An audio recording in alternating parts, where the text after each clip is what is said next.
All right, folks, good morning. Good morning. Welcome to the paycheck. Welcome to the Coffee and Crafts with John here. I'm getting myself set up. We're running a little bit late because of reasons. We had a late running show on the paycheck.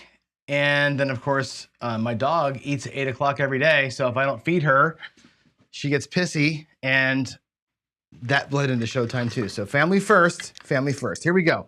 Let's get our YOLO in. Let me go start the show with this. Here's our YOLO bankroll from yesterday. We're at 96 bucks. Okay, so we're gonna go ahead and go out 96. I have $1 left over. We'll go 96 across, but we're gonna do it differently. We're gonna go $10 4 and 10. We're going 20 on the 5 and 9, I think, and we're gonna go 18 on the 6 and 8. So remember, we decided to pineapple press our wins. So we pressed the 6 and 8. We pressed the 5 and 9. The 4 and 10 are left as small.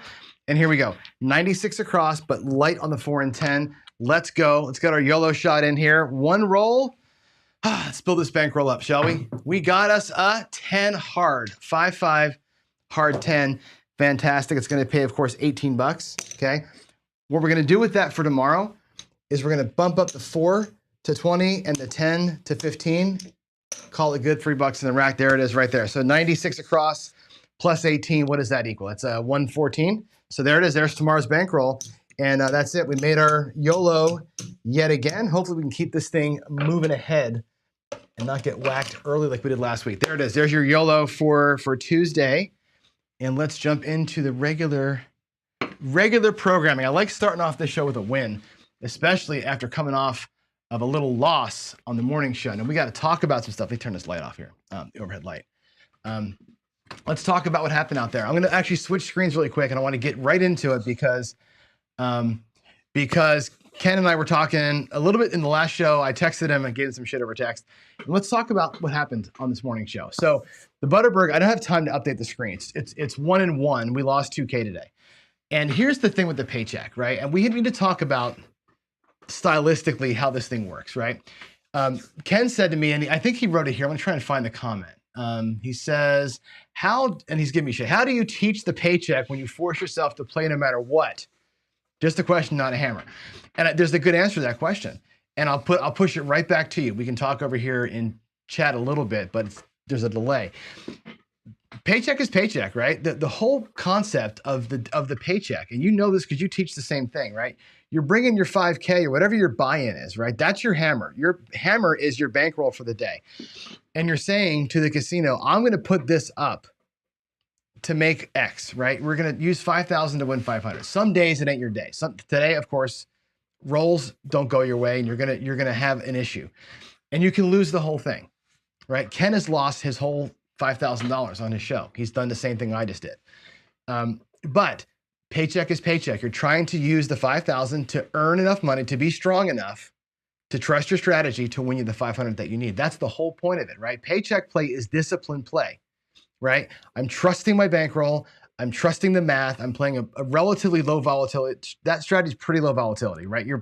Essentially, it's a don't pass bet with a couple of nickels up in the top is what it boils down to. I'm trusting that it's going to work itself out over time. I'm trusting the fact that I've got my stuff in the right spot, that when the rolls come, it's going to be okay. We ran out of time today. The other issue we had was that bad sequence. We were down about, I don't know, 900 bucks or so. We had a really good, a couple of ace deuces on the come out. We were working our way back. We were within 500 bucks of our goal. Ken is going to react to that and say, well, you were down. You had a choppy, crappy day.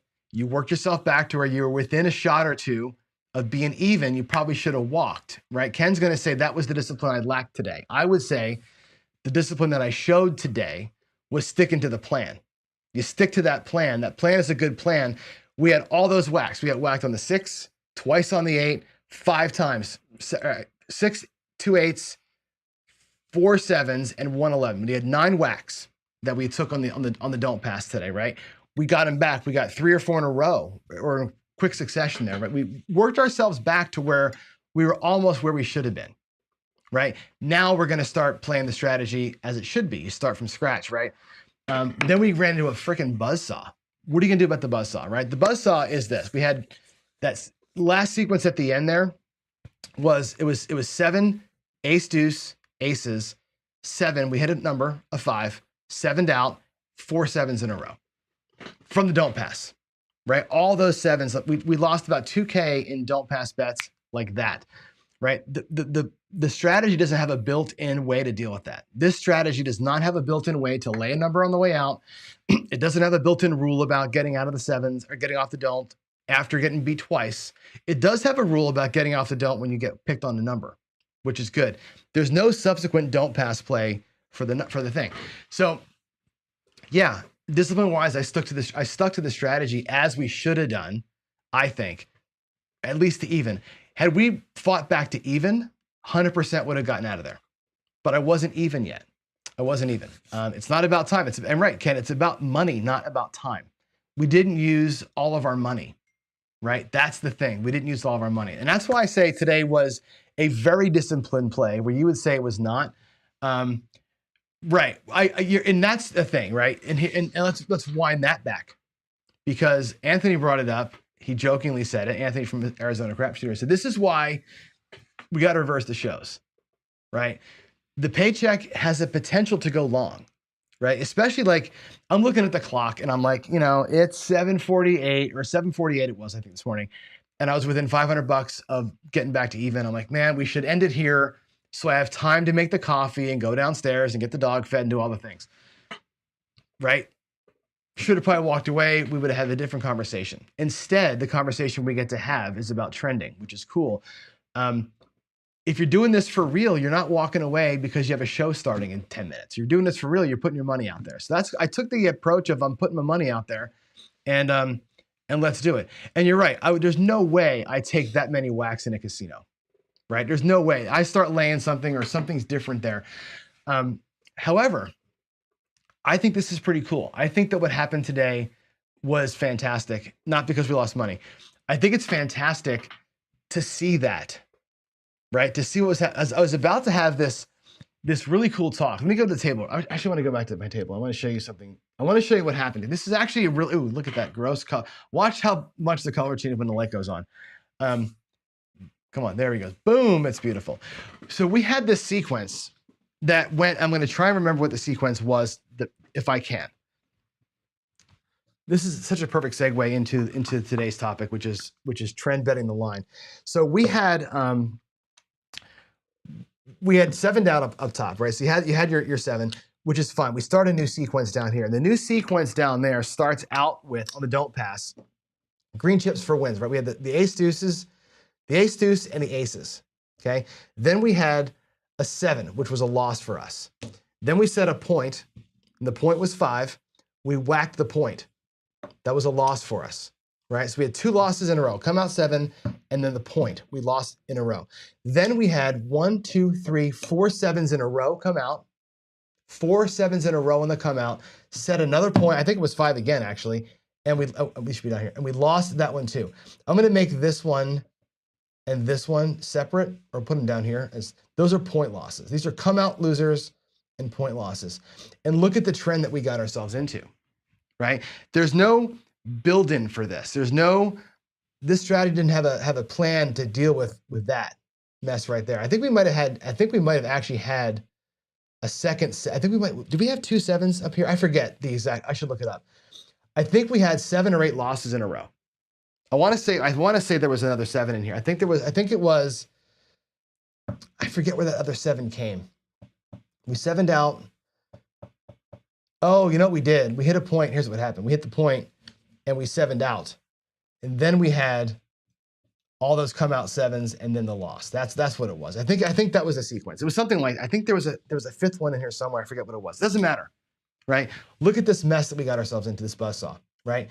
If you're looking at a trend, well, there's a trend for you, right? We were talking about, ways to attack that thing, but that's what happened to us today, right? You don't let this happen to you in a casino. You're not going to go, okay, 250, 250, 250, 250 again, and then get beat. You're not going to do that, right? A normal person doesn't let themselves get here. You go here and you go, I'm going to cut the bleeding for a minute, or I'm going to switch sides. One of the two. You're going to make a decision to either cut the bleeding or switch sides. That trend right there destroyed us today. It's unfortunate that it happened, but we get to talk about it, right? We get to come back in here and we get to revisit what happened and talk through kind of the the ins and outs. Skill and luck is yelling at me. Why are you yelling at me? Feeding the dog is more important. Not that the dog is more important, but the dog will sit here and whine, and you'll get to hear her, and she'll be annoying. What is skill trying to get my attention for? It's a conspiracy against my 100%, dude. Yes, I washed the shirt. Come on now. We did a big load of laundry yesterday. It's a conspiracy against my roles. It certainly is. It feels like it sometimes. Man, some days, man, these roles, right? These roles, and I think if anybody's going to find a way to destroy a strategy, it's this guy right here. This guy right here is going to find the way. Okay, let's see. What do we do? Marble Mark forces mechanical play versus knowing when to switch gears, right? 100%. I hear you there. I play, and you should know this by now. If you don't know me well enough to know, the daily paycheck, very mechanical for me. I don't do any feel plays at all. The only thing I do on the daily paycheck, it's kind of a feel play, is how I press what's coming. Everything else, though, is a complete mechanical play. I don't try and catch anything down there unless my strategy says that's what we're trying to do. It's the line is stolen. And there's a reason for that. I think we have to evaluate the strategies that we're trying on this show at face value. You got to say, is this possibly going to be a thing that works? I think it's important. I think it's important to go through and run it as written to see where the holes are, number one. Today, we saw, right? We saw, oh God, that's a big hole, right? Getting picked on the points is a big hole, obviously. Bad come out sequence with a big don't bet, big hole, obviously. You can see that. If I was trying to chase it and fix it and do all these things, like, okay, that makes me look like a better craps player by laying the 10 on the way out, which we rolled like no 10s today. But it doesn't show what the strategy does. And I think you have to know and see this. Thank you. Here's the actual sequence. 3, 2, 7, 7. And then we 7'd out with the 5. I'm going to put that up. I'm going to put this up here. Hold on a second. Let's put those numbers out. I'm going to zoom in. Hold on. Let me go to the table again. Let's put that out because I think it's important. 3, 2. So 2 come out winners, 2 come out losers, back to back. Then we set the 5 and 7'd out. So we had a nice little win on that 5, right? And then we had 4 7s in a row, and then a 7 out, and then 2 7s out. 4 7s in a row. And then we had what happened? Then we had set a point of 5, we got hit on the 5. Oh my God, that's right. Set a point of 5 and lost the 5. Then we had another 3 on the come out. And then we set a 5, then we lost again. And there's the sequence. My God, look at that sequence. 1, 2, 3, 4, 5, 6 losers in a row. Damn, so bad. I'm out of room on my table for that. That's unbelievable how bad that was. I still can't believe how bad that was. Like you're sitting there and you're going, you can't possibly do this again, right? Can't possibly happen again. Of course it does. Yeah. Dark side, most mechanical play is praying and spraying and not smart play. Right, I'm not trying to be smart, right? Because I think at our core, and I think this is a good segue into the morning show. At our core, we're gonna fall into a couple of categories. Okay, let me get the thing moving along here. We're gonna go talk about that later on. I want to go here. No, see, I didn't even set my show up because I was stuck yesterday. I was stuck with the late show this morning. We talk about the stylistic plays, right? You're looking for consistent wins, like I'm doing here, DI, whatever, and your style of play matches that. And I think you want to be a smart player. Okay, what does it mean to be a smart player?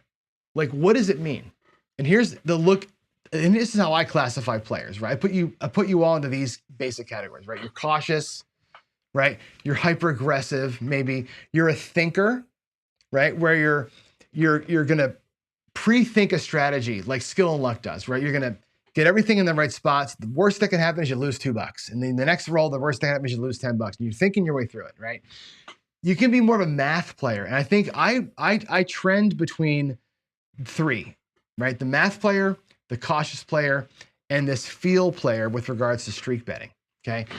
I'm pretty cautious. I don't put myself out there at a ton of risk most of the time. I'm looking for that steady paycheck, right? But I also, as hard as I practice throwing the dice, I appreciate the math of the game, right? The math of the game says that don't pass is going to lose X amount of times on the come out, you kind of give that up. And we saw it today. 9 come out losers, 5 come out winners. We actually came out ahead of expectations on the come out. Even though that bad sequence at the end hurt us, we had enough ace deuces along the way that we actually won one more than we should have won, which is, I think, great. We lost way more than we should have on the box, right? We did not get our 60% win rate on the box. Therefore, we came up behind for the day. I trust the math, okay? Saying that, as a field player, and what I mean by field player, I don't want to see myself as being a smart player saying, hey, I saw a bunch of this, I'm going to do that. I know that Darksider does that, other guys do that. That's not my way of playing. I don't like to sense what's about to happen based on what just happened. I'm not a look back behind and see what's about to happen kind of player. A lot of you are, right? But simple rules, right? Darksider says this a lot. Don't get beat twice. James Newberry says it all the time. Don't let a shooter beat you twice, okay? Does the shooter know they beat you twice? No. Do the dice know they beat you twice? No. If you're a practiced shooter, you should be beating guys twice because you're on your numbers, right? If you're a right side shooter. But the dice ultimately don't know, right? However, you look at that table, we'll look at it again. I'm going to leave those chips up there. So they place the perfect backdrop for today's conversation. Those things happen. Was that a trend that we were in? Or was it a streak that just happened? Was it a mathematical variant that happened? I think yes to both, right? It was absolutely a mathematical variant. That never happens, right? I've done 4 sevens in a row 5 or 6 times. It happens, right? But it's a variant. It's not supposed to happen. It's a variant. You're never going to see perfect 36 rolls. You're going to see things like that aberration happen. If we go out there and roll again, I might roll 40 numbers without a 7, and it makes the math work. It makes the 1 out of 6 math average work out, but you're going to see this kind of crap happen to you. The question is, how do you capitalize on that, right? How do you capitalize on that? Because as a controlled shooter, that shouldn't happen, but it did. What is the answer? What is the answer to doing that? Well, there's 2 things. One is bankroll, right? I think bankroll plays a big part in this. I think if you're going to attack a streak or survive a streak, either one, attack that variant or survive the variant, you got to have bankroll to make it happen. Okay. Today I want to talk about more of a stylistic play about attacking the streaks. We'll do some trend betting today, and answer the question in time. Right? Are trends real? All right, you tell me. Look at the table and ask the question: are trends real? Okay. Let's just jump on in. Are trends real? Was that a trend?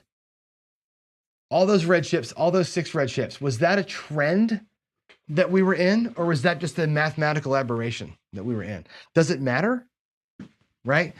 The question I've got for you is, if you're looking at this sequence of events, right, and you go, okay, hit the ace, hit the aces, cool. Is the ace deuce likely to happen? Not necessarily, right? It's not likely to happen. It happens that it happened, but it's not likely. After the first 7, is the 7 more likely or less likely to happen? Mathematically speaking, it's less likely to happen. Okay, it's 66% times 66% is what that looks like, right? Is the third one now more likely to happen because it happened twice? No, it's less likely to happen, right? Mathematically speaking, it's less likely. At the moment, these are trending, right? And you have to figure out, what are you going to do? So again, you can look at this and go, oh shit, I saw 2. My next move is going to be laying the 10 for $500. That's my next move. You could say, I saw that.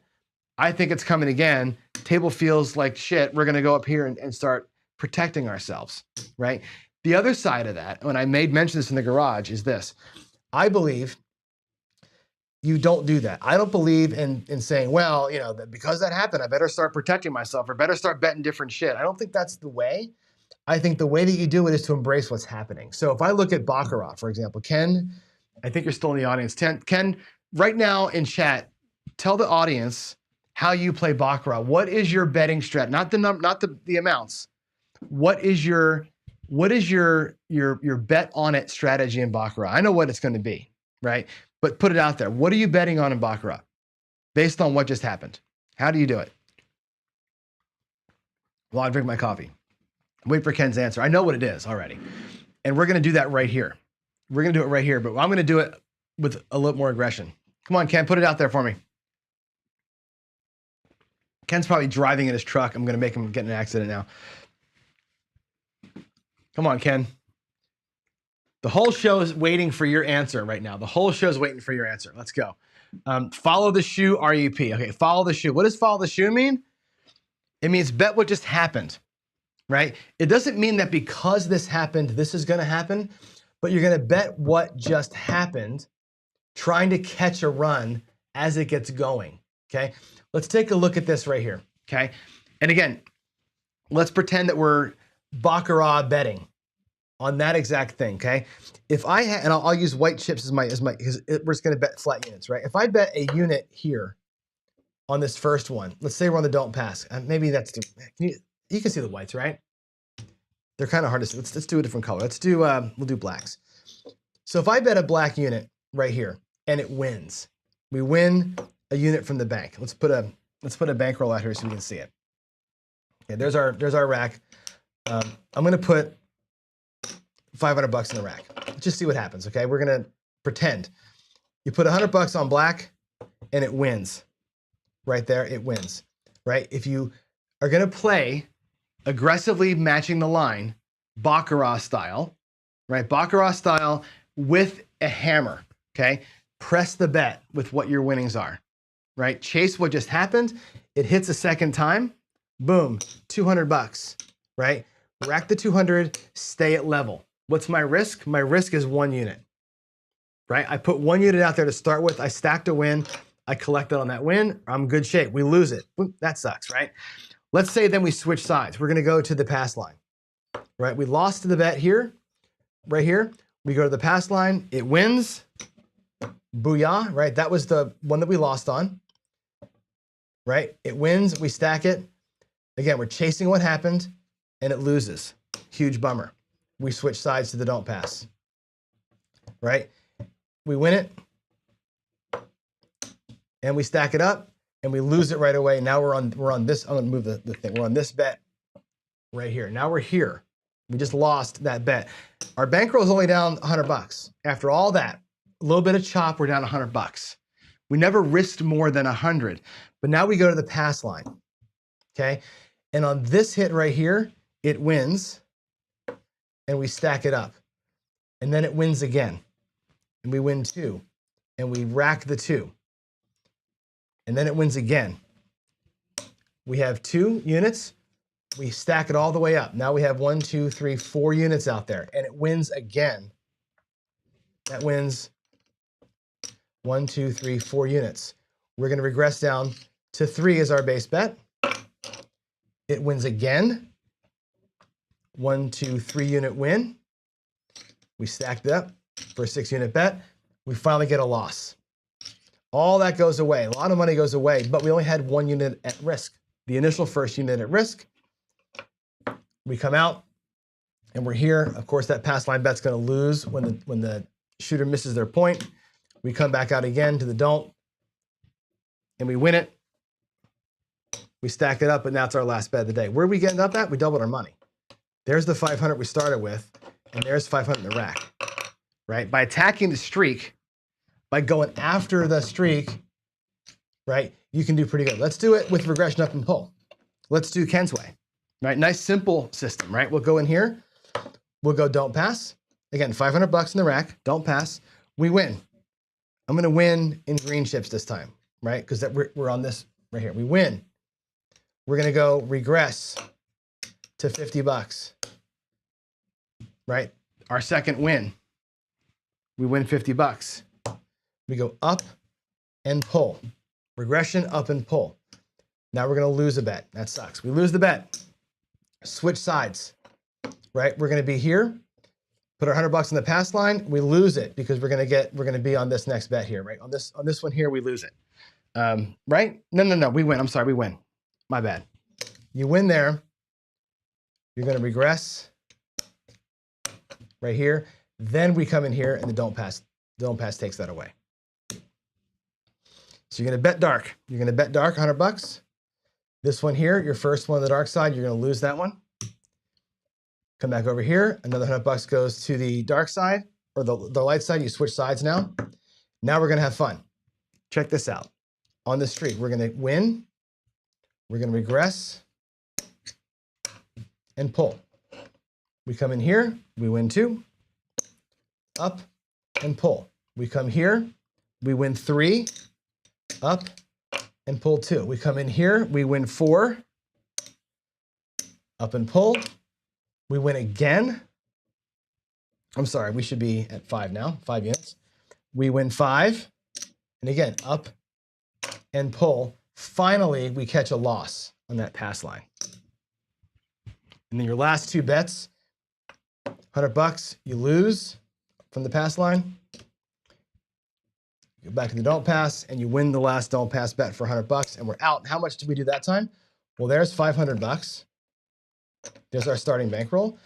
These greens are all wins. Regression up and pull did 1, 2, $325, right? Both ways, attacking the streak. Regression up and pull, super easy, powerful way to catch a streak. Now, does any of those bets, were any of them based on what we think is going to happen next? No, it's based on what just happened. And you're saying, well, especially on a 50-50 style bet, what just happened, not that it's more likely to happen, but when you do see things that come in a series like this, if you can find a way that you can bet on what just happened in a way that minimizes your risk, look at how powerful that is. Without even thinking, this is a mechanical way to do it, very mechanical. What just happened? Regress and go up. Up and pull. Change sides. Take a hit, regress. So you're pulling profit, even on the loss, you're pulling a profit. Switch sides, full bet, and it's a regression, up and pull, up and pull, up and pull, up and pull, up and pull, right? 6 wins in a row, you're collecting money on that thing. Not same betting it, right? Because same betting, you get murdered in this kind of a thing. If you're just gonna up and pull things, you're gonna be just fine, right? That's the idea here. Up and pull, attack it with a parlay. If you're doing Wayland's Baccarat strategy now, or not the Baccarat, you're doing the double Martingale, how much money are you making in here in the double Martingale? Right? Because look at this first one. Let's do that. Let's do the double Marty. The double Marty is stupidly strong, right? Look at this here. It's $500 again, right? $100 in the don't pass. You win it. You win 100, and you match it. $400. That second win pays you $400, right? And now you're back to base. Look what's in your rack. Booyah, right? You just doubled your base. You basically doubled your money in the rack. Now you're going to lose a couple, right? You're going to lose one, right? You're going to lose the second one. You're back out here. You're going to win this one here. It's going to win. You're going to match. You're going to lose it, which really blows. It's going to be a bummer. But now you're in here. You're back out there again, and that one wins. Let's put the point that wins right there. It wins 1. You stack 2. When you win 4. And you're back to base. Nice and healthy. You come in here. It wins again. It wins 1. You stack 2. It wins again. It wins another 4. Look at this. Look at this thing. Look at this thing hammer the streak, right? You win 4, you're back to base. It comes over here. It wins again. You match it for 4. It wins 1 more time. It wins 4 more. Back to base. You lose it. You switch sides. You win again. And that's the end of the series was there. Look at how much money it made this time. 1, 2, 3, $2,000, $1,500 in profit, right? By attacking a streak. Now, again, you could get hammered in a chop in here, right? The idea, though, is to look at what, not what's ahead, not what's behind, what just happened. The only thing you care about, in my opinion, when I'm streak betting is, I'm going to cover it all up. The one that just happened. Whatever just happened is the one that's important. Not the things that happened in arrears, not the things you think are going to happen in the future.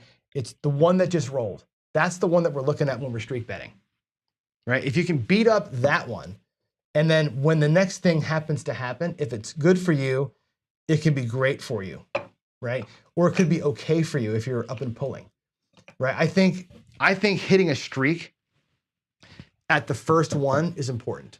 I love Baccarat for the reason Ken states, right? You follow the shoe. Right, the shoe has trends built into it. So do the dice. The dice have trends and variance built into it. There's no way to tell what's going to happen 4 sevens in a row does not mean a 5th 7 is coming. It does not mean that. However, if you are pressing, if the 5th 7 does happen to come, you're in position to capitalize on the variant. And that's what I want to impress upon you. And that's why I think Butterberg or the Red Cross that I love so much, right? These strategies coupled with an aggressive line play, because the line is very streaky. Aggressive line play, capitalizing on trends, can mitigate all this crap up here. Sometimes these things are gonna make money on their own because you have a great roller and it is what it is. While you're making your $1,000 up here, if you're also making a few $100 down in here because you're following that trend and you're hammering it, that I think is one of the secrets to winning. I really believe that. At no point in time in here, except for when I was playing Wayland's Double Marty, did I have more than 1 unit at risk. When I'm playing regression up and pull, or I'm playing parlay press, I never have more than 1 unit out of my rack at risk. All the pressing that happens down here comes from casino wins. Just like playing the box.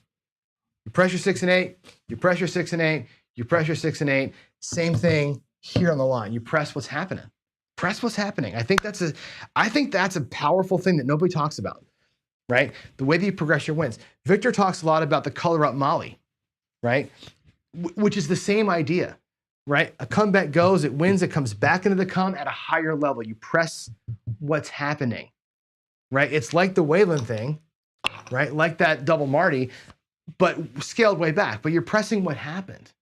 You're pressing what happened. You treat the come bets like multiple line bets at the same time. You can make some hay in here on the right run. This right here is reality, right? This might be an aberration, 6 in a row, but how many times have you won five don't pass bets in a row, right? On the line. Set a point, 7 out, set a point, 7 out, set a point, 7 out. You've done that 5 times in a row, right? That's here, right? If you're betting the don't pass and you're going parlay, stay, parlay, stay, parlay, stay, that's doubling your money right there. More than doubling your money. I think that's a powerful piece. Now, the negative variant, if you're in here and you're betting same bet on the don't, like I was doing today, and it's getting hammered, that's a bad recipe, right? That's why I think the line betting, as streaky as the line betting can be, I think that there's something to that for sure. And I think the place bets can be seen the same way. We're gonna do I think tomorrow we're talking about place bets. Let me go back to the other screen here real quick, turn the light off and come back to here. I think tomorrow's show, we're gonna talk place betting. And I wanna get into, like today we did some line stuff, right? Tomorrow I wanna look at like betting what's coming, right? This is the Ed Robinson way, right? And I think a lot of good controlled shooters are trying to create that, right? Trying to create a system where, oh, okay, because I'm shooting so well, those 5 red chips that you saw that were the don't pass winners, or the pass line winners, those bets are 6s and 8s. I'm throwing so well, I'm going to get 6 6s or 6 8s before the 7, right? They're trying to create a different sort of variant. They're trying to create variance through throwing, and those red chips that you saw there that were winners for the pass line player become press opportunities for the box numbers. And I think, again, creating variance and betting on variance is the why the dice controllers do what they do, why they practice so hard. I think that looking at the line as what it is, which is a very streaky proposition, is a way to hammer what's happening. And I think that wins. That shit wins. The most success I've had is when I beat the line to death. I've had some huge wins, right? Once in a while, you get those nice, awesome wins on the right side. Most of my consistent wins and most of my nice walkaways have been line betting aggressively. I think the aggressive line betting is great. Yeah, the chop will win with RUP because you're winning and you're coming back down, right? You go from 100 to 50, you locked up $50. You get whacked, so what? Go back out there with 100, win it, back to $50. You're gonna win in the chop all day long. RUP is, and again, see it, right? I gotta do it again. Let's go back to the table one more time. This is an important point because Ken just said it. This is very important. Let's change these out real quick because this is a trend, right? 6 in a row is a trend. Is this also not a trend? If you do this, let's do it like this here.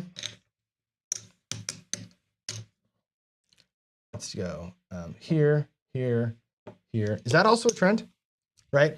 Win, loss, win, loss, win, loss, win, loss, win, loss. Is that also not a trend? Right? Chop, we see as a negative thing. Right? Chop is seen as a negative. Chop is a trend. Right? And you may go, oh, I'm losing my don't pass every other time. But if you're RUPing it, regression up and pull, right? You can win in the chop. If you're doing a ladder, you can win in the chop, right? Because on that first bet, this first one, let's say you win that first bet and you win 4 units. Let's get all this out of here, right? There's the 500 bucks, the 400, 100 of it's out here, right? Let's say you win the first bet, right? Or 4 units, right? You're gonna pull your initial bet back, you're gonna pull back a little profit, and you're gonna stay out there and you're gonna lose it. Well, that blows, okay. Let's move it here, you lost it, okay, sucks.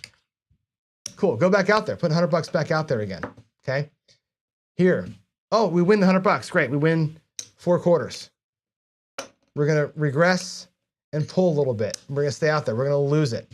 And every time that this transaction, we lose it right there, okay, cool. Move into here. On this shooter, we're gonna go ahead and put 4 units out there and we're gonna win, up and pull. Stay out there again and we lose it. Okay, that sucks, you lost it. Come in here, you're out there again and you win it. Every time you win, you're gonna pull back 50 bucks, right? You're not gonna win a lot of money. We lose that 50 bucks, so what? You're not at risk, right? Back out again for 100 bucks. You win 4, you regress and you pull. You lose the last bet, and look where you are. There's your starting 500, and there's 100, 250 bucks, right? You won a 50% profit in the chop, right? That right there is a trend on its own. It's a trend on its own. This might send you here to 100 bucks, right? After the second one, after the second chop that happens, like you win one, lose one, win one, lose one. Okay, we're in a bad chop here. I'm gonna regress down to a quarter. I'm pulling 75 bucks back and I'm going just with a $25 regression, right? Instead of going 50%. I might go 3 levels down. Recognize the chop that you're in. Oh no, lost once, okay, we're staying here. We're gonna go all the way down. You can read the table that way and catch that kind of trend too. Choppiness is not something to be feared, right? You just gotta change your betting amounts.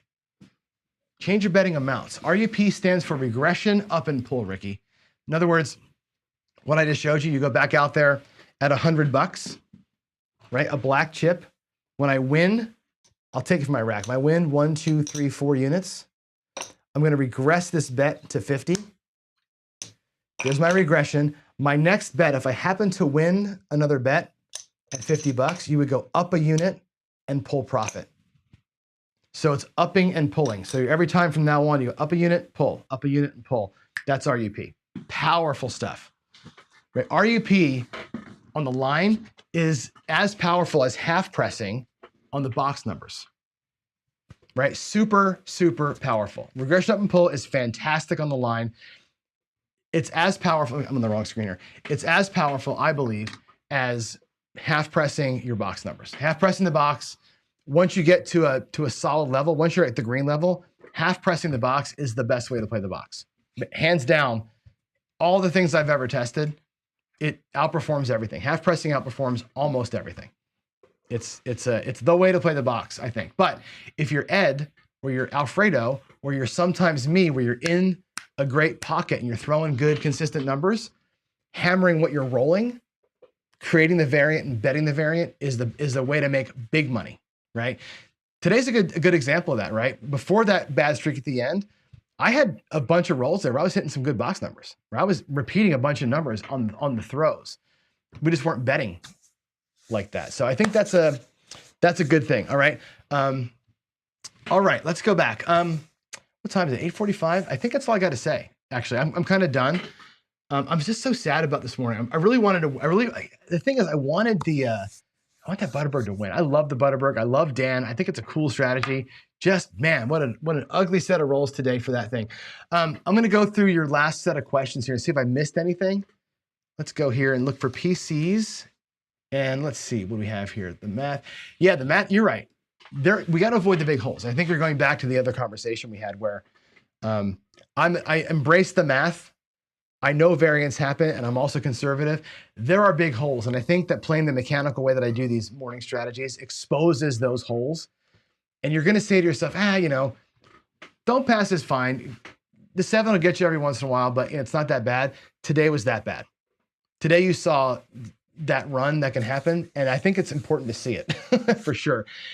Yes, there is a big difference between a trend and a streak, this is a great question. I wish I could leave it up there. My software won't let it stay. But the difference between a trend and a streak is when you see it happening, right? A trend to me is it's a wave that's got its own strength. Okay. So for example, in the market trends happen because things in the stock market, they happen because of what's happening. Like there's causality there. There's definitely like this company made a decision and now the stock is going down. And because that stock goes down, companies they do business with, their stocks drop too. And that will keep happening because events that are occurring are affecting future events. That's a trend. Things are trending in a direction. Housing prices are trending down because interest rates are trending up, right? There's causality there, okay? A streak, there's no causality. Things just happen at quote unquote random. A streak is a trend or a series of like events that happen, but with no causality between them. You happen to roll 7 sevens or 6 sevens in a row. Why did I roll 6 sevens in a row today? I have no idea. It could be how I was throwing the dice. They weren't all 4 threes. There was 6 ones and 5 twos. So it wasn't like I threw the dice a certain way. It just happened. That's a streak. A streak you can't control. I don't believe that trends happen in roulette, right? You might see 10 blacks in a row or 10 reds in a row. It's not because a red happened that a red happens again. There's nothing between the 2 ball throws that make it happen, but a streak of numbers happens, okay? Now, if the croupier is rolling the dice or rolling the ball in a certain way to try and hit a pocket, he's causing a trend. That can totally happen. Right. I think that's the difference is causality is the difference that I see with trends and streaks. I think that's the end result is the same. 7 sevens in a row is what happens, right? The end result is the same. It's the reason that they happened. I believe that's the difference. So far the top paycheck systems, boy, it's a tough one, Skill. The ones that are undefeated so far have all been low volatility or have some measure of quick outs. The Red Cross, 11-0. That one's going to make it for sure. Why? Because every bet wins $100, right? 4 box numbers and you're done, right? And you play that one with an aggressive line. That one's what makes that work is the line betting. The line betting and the field play on that one, super aggressive. That one's a good one. I think the Moonbow was 4-1. And the one day it lost was because I literally hit the 9 like 5 times coming out. And that thing I think has a go forward. The Come Ladder and the Horsemen were both only had 1 loss and they were small losses. Those are the ones that I think are best. Paycheck play is low volatility. You cannot go out there 270 across and hope for a hot shooter. That's not a paycheck play. That's a home run play. So those are the style of play that seems to work for paycheck. You're not going to lose the whole $5,000 very often, if ever.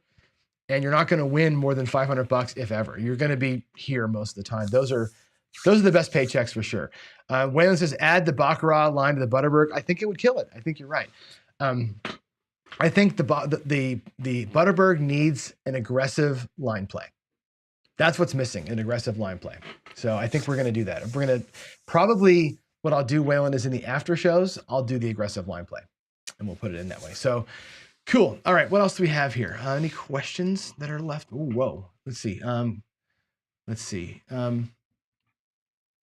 I think you should be looking for a paycheck that pays on choppy tables. But again, line betting, there's no box betting strategy that wins on a choppy table.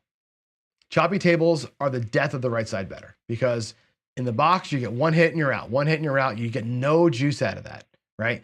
The chop can be beat on the line only. The line is how you beat the chop.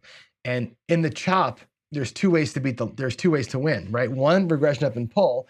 2 is a ladder, right? In the chop, a ladder also wins. This is why Waylon, a lot of his earlier strategies were very much ladder based because in the chop, the ladder works well. We can do one more quick example. Let me go back to the table here. I'll show you a quick example of how the ladder works in the chop, because the ladder will eventually work itself out of a mess in a chop. Let's do a quick ladder example here. I'll do black chips. I think 500 will be enough, I think. Let's see. Let's try it. You go out there, right? Doesn't matter what line you're on, and you win. Fantastic, right? So you win on that first bet, right? And same bet it. You come in here and you lose on that bet. That bet goes away. You come out with a 2-unit bet, and you come in here and you win 2 units, and you go back to your base bet. Okay? You come in here, that bet loses. Come out with 2 units, and you win 2 units, and you come back to your base bet. See what's happening? Every time we have a chop event happen here, we're gonna lose 1. We're gonna go out with 2. We're gonna win 2, right? You're gonna win 2, and you're coming back. Every time the chop happens with a ladder, you're up and you're down, you're up and you're down. Look what's happened to the rack. We're doubling our money. There's the original bankroll. There's 300, there's 400 bucks. We've doubled our bankroll, right? We lose, we go up, we win 2 units, right? Back to the rack we go, and we're done, right? We've doubled our bankroll. The chop can be beat. It can be beat by the ladder that Waylon does. It can be beat by the regression up and pull that Ken espouses. Both of those systems beat the chop. Don't be afraid of the chop. The chop is a trend. The chop is a streak that you can see happening, and it's not something to be feared. It's something to be recognized. I see the chop happening. It's chop happened once, chop happened twice. Guess what? We're switching what we're doing. We're going into the chop. We're going to start betting the chop that way, and you'll end up grinding your way back out of it, right? Baccarat's known for choppiness. Regression up and pull beats it, right? Laddering beats it. And then when you catch the streak, you start seeing two wins in a row, or 2 bankers in a row, or 2 players in a row, switch back to the streak betting. You go from chop betting to streak betting right away, and you catch it. That's how you get it done. That's how you get it done. I think the line skill is where that is. I think and that's why I think team play, when we get back to that other subject, the subject of team play comes up to me. One person's job on the team is to hammer the line. Hammer the line, that's their whole job. Black chips on the line. They're doing either an RUP, they're doing a ladder, they're doing the double Marty, they're doing whatever they're doing on the line. That one person's job is to win money on the line by being hyper aggressive and attacking the streak, whatever it happens to be. That, I think, part of team play, that person does it. The other people are doing other things, right? I'm doing with the Butterberg here. It's almost team play, right? I'm playing the line and I'm playing the box as 2 players, but with 1 bankroll. Imagine that with 2 different people, and one person's hyper focused on that. I think that's interesting. All right, what else do we have? Any other questions? No other questions, no other PCs. I think that's it, guys. My final thoughts are this. That was a fun day. I wish I would have won in the garage, obviously. But having that awful session at the end of that thing gave us the exact sequence of events we needed to talk about streak betting, because without that loss up there, there's no way that I have the chips to show you how that trend worked out, right? And how you can attack that. It worked out well. Every strategy sucks. I say this all the time. The Butterberg, I love it. I love the style of the Butterberg. I love me a big bet that tears down. That's my favorite style. If I had to pick a style, it's dark side and it's a tiered regression. My 2 favorite things combined is the Butterberg.